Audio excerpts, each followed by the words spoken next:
Hey there guys, gals, and non-binary pals, it's DMG, welcome back to Blitz, and today we are going to see some fantastic subscriber replays, the first from Chariot Solace in the E100.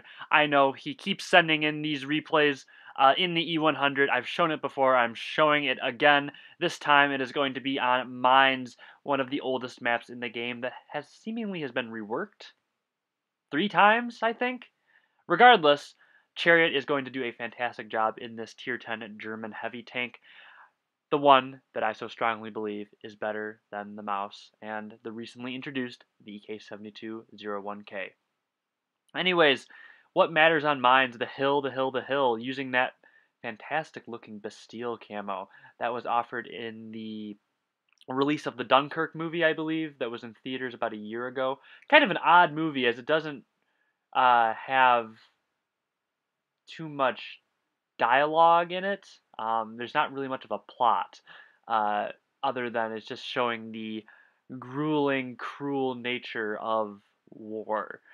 Anyways, today is President's Day for those of you that live in America. So happy President's Day. Got to remember our George Washingtons and Abraham Lincolns, just to, never forget the swamp, right? Anyways, Chariot is using calibrated shells on the E100. I love this setup because it gives you this massive amount of heat pen, and as you can see, he puts a shot right through the turret face of the VK4502B, the Tier 9 German heavy that will grow up to be the VK7201K. And, German heavies, right? They have some thick armor, boy. It's not like a Russian pike where if it's angled at the wrong, or if it's slightly angled, you'll be able to find a weak area. I mean, these got some serious armor thickness, but the E100's heat penetration more than enough to go right through the front of the turret on the VKB. You also get really good AP pen too. 274, I believe, or 260 something. It's still fantastic AP pen that allows you to penetrate most targets comfortably. That being said, a calibrated shells boost does not improve the accuracy of the E100. Then again, I don't think the mouse or the VK would hit that shot either. Chariot's doing a very good job of just trying to keep his line. You don't want to let him break through. The armor on the E100 is enough to stop medium tank weaponry, but that FV215B183 recently nerfed is, unfortunately, still a little strong in the barrel in terms of penetration, and it can penetrate the E100 if using calibrated shells right through the front of the turret. The E100 is quite fantastic in terms of the mobility department compared to the mouse, and we are able to see it traverse decently and track targets relatively well. Chariot's going to work with this WZ-111-14, the Tier 9 Chinese Heavy, and if you notice at the beginning of the game, that guy was dissing that tank, and now I take offense to that because I am the #1 ranked driver on the server for that Tier 9 Chinese Heavy, and I personally think the gun is very good. The armor, a little troll, not uber fantastic like an IS-4 or an IS-7, but more than enough to get the job done.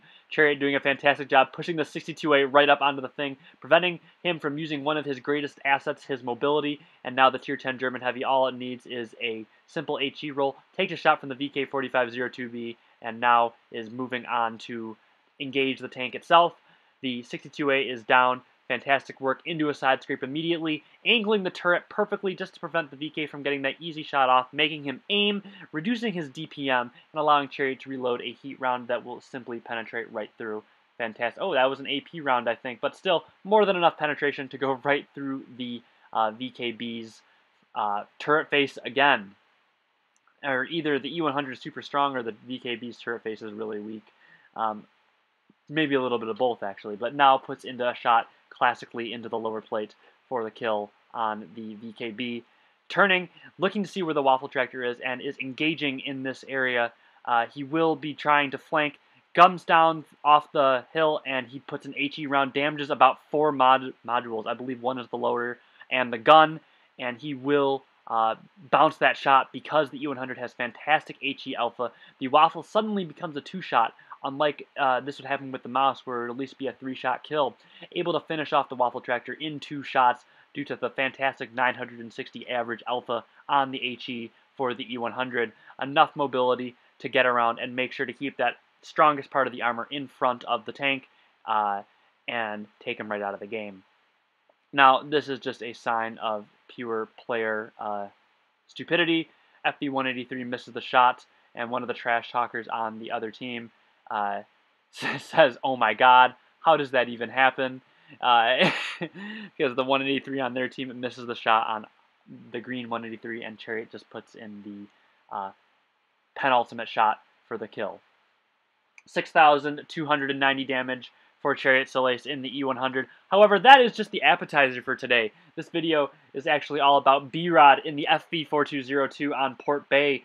This is probably one of the classically medium maps in that the medium area is so important for dominance in the game. However, it doesn't look like B-Rod is going there, and personally, when I first saw this, I cringed. I'm like, oh, you're not going to the corner on Port Bay, you scumbag. But after watching this, maybe I've had a slight change of tune. This tank has Hesh, and my God, is it fantastic. That first shot was an APCR around 350 alpha average on the 105mm, 440 on the Hesh. Flat sides of an E50M allow him to roll for over actually the average, slightly roll above it, and a fantastic roll into the E50M. He's going to try and go for another one into the E50M, just pure destruction. He's probably going, just under 1,000 for those two shots. And then with that shot that he put in at the beginning, he's over 1,000 damage, puts in another one, probably around 1,500 right now. Or you can actually see the damage counter up there. It's a little bit small on my screen. Anyways, 10 degrees of gun depression, even though on a weak turret will allow you to get shots off. The turret can be quite troll. A few days ago, I was in an E50M and bounced like 3 shots off this damn FB4202 turret. That's probably bad RNG on my part. I will always blame something else before I blame myself. Anyways, the penetration is fantastic enough, and he keeps putting in these Hesh shots. Well, when you put the Hesh to use on the 4202, it suddenly has the highest DPM in the game, more so than the Jagdtiger, I believe.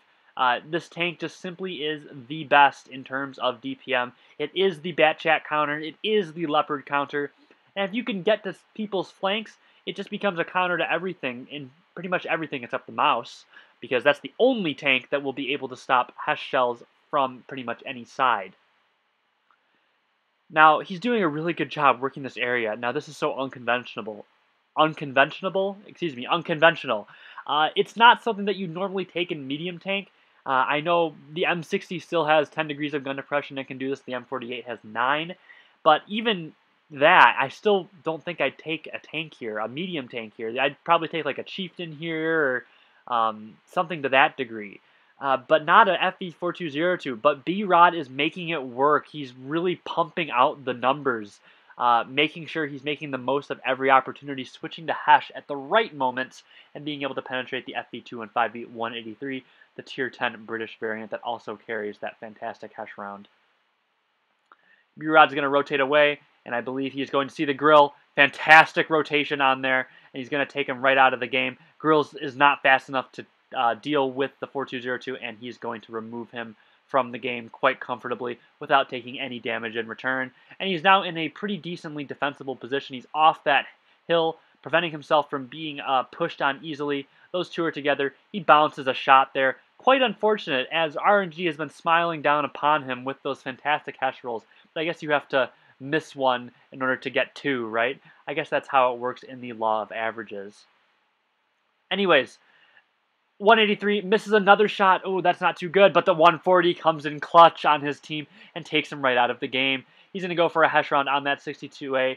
Instead switches to APCR, but bounces again. So that's 3 missed shots in a row. That's not too great there in a really clutch situation, and he may be just starting to choke a little bit, but does make the correct move, is willing to take a hit from the VK4502B, a Hesh shot into the side of the 4502B, takes him right out of the game, and you can really see there the acceleration on this tank is fantastic. Not the best top speed like the Leopard, but my God, you can go 0 to 50 real quick. Anyways, fantastic roll into the C62A. He's going to try and help the 140 out here. Maybe to try and ram him, but I don't know, decides to wait. Really trying just to keep him within the gun sights. Fantastic work there for a insane damage game as he takes out the T62A. 8,131 damage in the 4202. 4 kills working with his Object 140 to get the job done. That is probably one of the best replays I have ever seen sent in to me, and it even tops some of the 7K games that I have been sent. So absolutely fantastic job to B-Rod in this game on Port Bay. I love watching fantastic replays, and as I've been setting my bars higher, you guys have not been disappointing. So I hope to see more stuff like this from you guys.